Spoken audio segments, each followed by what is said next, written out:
Welcome back. A report on this week's visit by a European Commission delegation to the frontier is expected after the summer. The delegation, whose brief it is to check up on the progress made on both sides of the frontier with regards to the recommendations from the first visit 9 months ago, arrived in Gibraltar just after 8:30 on Tuesday morning.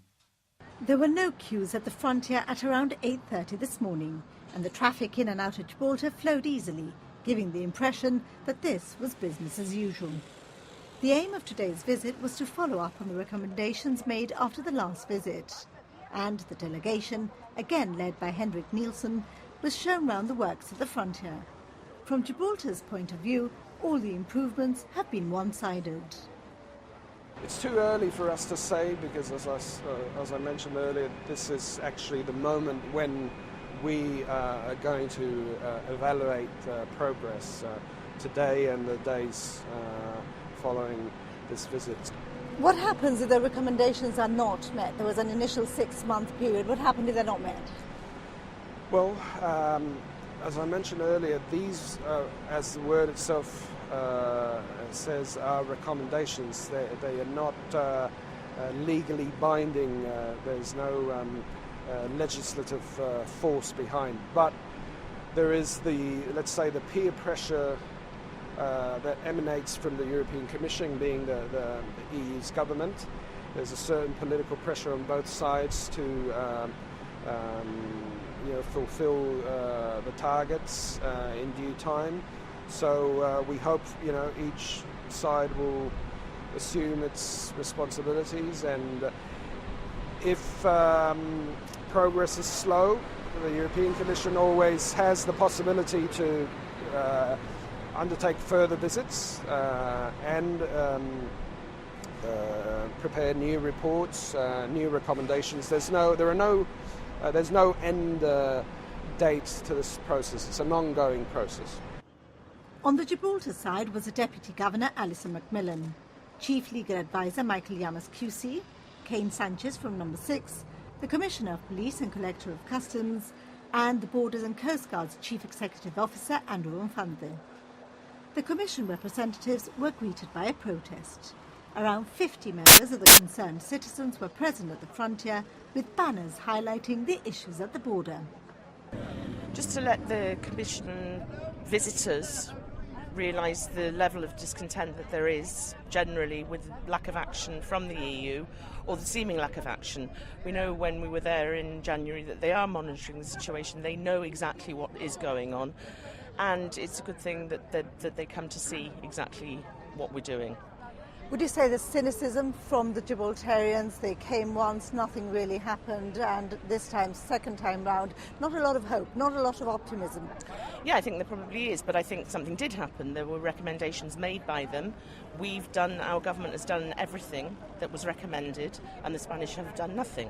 So they will see that. So hopefully something will come of it now. There will be presentations, Terry, later on at the Sunborn. I believe that you'll be making some on behalf of the group. A short one, yes. But this is really a continuation of what we started out to do, to bring awareness to the European parliamentarians generally and to lobby them. We don't think, obviously, I think we made some leeway the last time we went to Brussels and demonstrated. But I think, we have to keep pushing it. We have to keep pushing it until we really do get somewhere. And eventually we will, I'm sure of that, because they must be so embarrassed by what's happening here. I mean, this is Europe. So, I think eventually we'll get home to them. The main criticism of these visits is that Spain has given advance notice of them. But a spokesman for the Commission told GBC the investigation was constant behind the scenes. The European Commission receives complaints by citizens and incorporates them in the whole dossier. Obviously, the day of the visit has to be in a certain way pre-announced, and everyone knows when the inspectors are coming, so that's something we have to live with. But the analysis of the experts does not only limit itself to today. The many other elements of information are taken into account, and the whole picture is globally analysed. So you need not worry in the sense that if you come on a certain day, there might be distortions to the reality of the situation. But these are real experts. They're experts in customs, fraud, border control. They've been in very difficult situations in the past, other border crossings across the EU, and they know their job, and they know how to analyse things with perspective. Interestingly, there had been no attempts by Spain to clean up the area for this visit. It will be recalled that last year, all the bicycles and motorbikes were removed overnight. The expectations from the public surrounding the first visit seem to have been replaced with cynicism, as the situation has seemingly not improved over the past 9 months. One of the recommendations was improved cooperation between the authorities. This has not been evident. The question now is how much clout the Commission has with Spain, and whether the recommendations will be taken on board. The delegation spent the rest of the morning at the Sunhorn, where it was briefed by government representatives and NGOs. 10 minutes after David Lidington left and the queues reappeared. It's taken less than 5 minutes today for the queues to start building up after the delegation has left. And the judge hearing the Marache fraud trial sentenced Benjamin Marache to 11 years in prison. Solomon and Isaac Marache will serve 7 years. Sir Geoffrey Grigson on Friday heard mitigation and character references. At exactly 2:30, High Court Judge Sir Geoffrey Grigson started proceedings by stressing his ruling would be final. Making reference to the full court, he cautioned this is not some sort of game show. It would not be appropriate, he said, for applause or for booing. And then the verdicts. The judge first addressed Leanne Turnbull and said the prosecution had failed to satisfy the criminal standard of proof. He found her not guilty of both counts of conspiracy to defraud. I'm delighted to see that the judge has found me not guilty on both counts.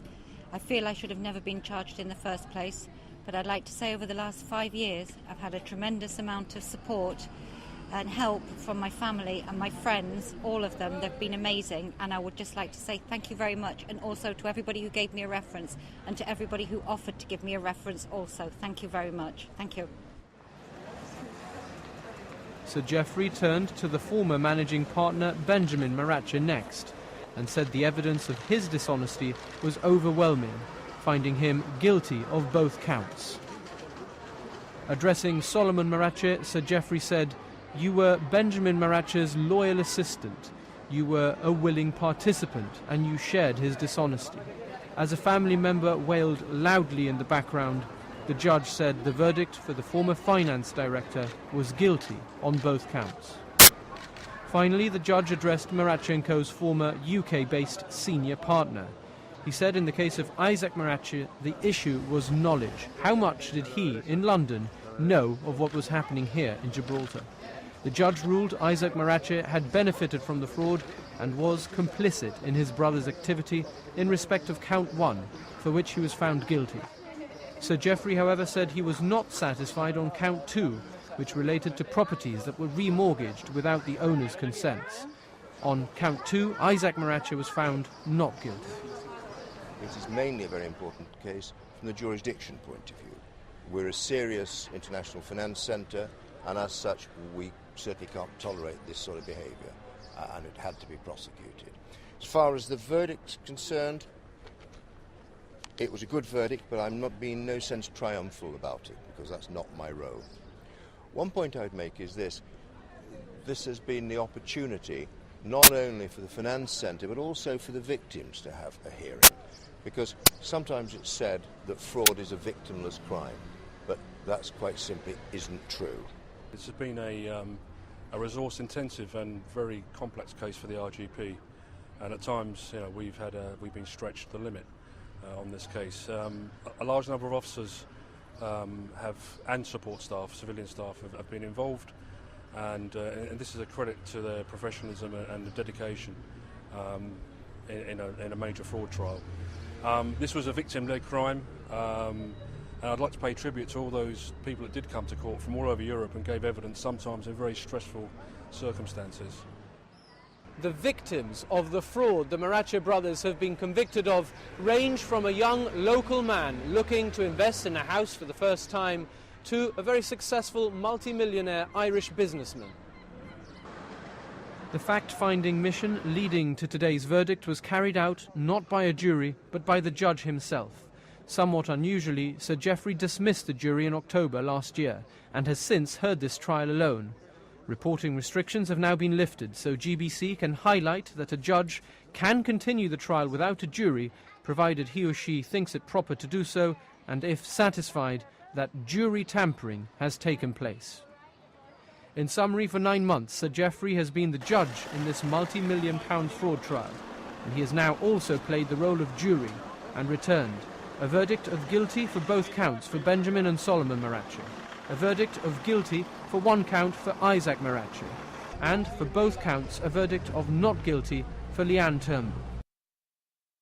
The government of Gibraltar this week reported a concrete block as stolen to the Royal Gibraltar Police. The report of theft follows the moving of a concrete block that was sunk in British Gibraltar territorial waters from the western side of the rock into Spanish waters. Around 70 concrete blocks were laid last July by the government of Gibraltar to form a reef with the aim of regenerating marine life. But one of those blocks has now been moved into Spanish waters. The operation took place on Friday night. The block was moved by divers using a system of balloons and with the help of a Spanish fishing boat which helped drag it to Spanish waters. Spanish press reports say the group, the Naes, was intending to lift the block out of the water this morning, but was stopped by the Guardia Civil. According to the group, the civil guards halted the last stage of the operation, which would have been to put the block into a lorry, and said they had to wait until a court decided what to do with it. Former patron of the La Línea Fishing Guild, Leoncio Fernandez, has confirmed that he witnessed the operation and says the block has been dragged to San Roque over the past 3 days. Mr. Fernandez says he's impressed by Gibraltar's vigilance, adding that there's more vigilance in his own home than in Gibraltar. Lo que me ha gustado mucho esta noche ha sido la vigilancia que tiene Gibraltar alrededor. Es una maravilla, de verdad. Me he quedado impresionante con la vigilancia que hay en Gibraltar. Vamos, esa vigilancia, en mi casa tengo yo más vigilancia que hay. De verdad. And according to Mr. Fernandez, this won't be the last time a block will be removed from British Gibraltar territorial waters. Atención, no, es que lo vamos a ir quitando a poco. Hoy vamos a quitar uno, no sé, bueno, no sé cuándo vamos a quitar otro, pero vamos a seguir quitando bloques. The Naes says the objective of the exercise is to reclaim the waters as Spanish and defend their sovereignty. And it's understood they've been rehearsing for this in Murcia over the past 6 months. But the Foreign Office says the removal of the block is an individual act of vandalism and not a violation of British sovereignty. A spokesman adds the Royal Gibraltar Police has constitutional competence for upholding the law in Gibraltar. For their part, the RGP has acknowledged the government's report of theft and are currently investigating the incident. Yet another chapter was written in Gibraltar's brief UEFA history this week at the stadium, as Gibraltar League champions Lincoln Red Imps hosted the Rock's first ever Champions League first qualifying round match. Gibraltar's first ever UEFA Champions League representatives, last season's league winners Lincoln Red Imps, drew their first match last night at the stadium, 1-1 with Faroese side HP Tórshavn. In front of around 2,000 fans at the stadium, Lincoln looked cautious in the opening exchanges before taking the lead in the 18th minute from the penalty spot through Joseph Cipollina. The goal spurred the Imps on and they grew in confidence and matched their seasoned UEFA opponents throughout the first period. Lincoln started the second half the stronger and looked settled. However, with 20 minutes to go, the visitors drew level through Hansen. Both sides created chances as full-time approach, but none were taken. Lincoln will play the away leg in the Faroes early next week, needing a win to progress. Gibraltar's other UEFA representatives, College Europa, are currently playing their first round Europa League match away in Liechtenstein against FC Vaduk. For the rest of this week's news, you can head over to our website, gbc.gi/news. Don't forget to tune into Radio Gibraltar and GBC Television throughout the week for the very latest local news. And you can also follow us on Twitter and like us on Facebook. Thank you very much for watching. From the team, it's good night.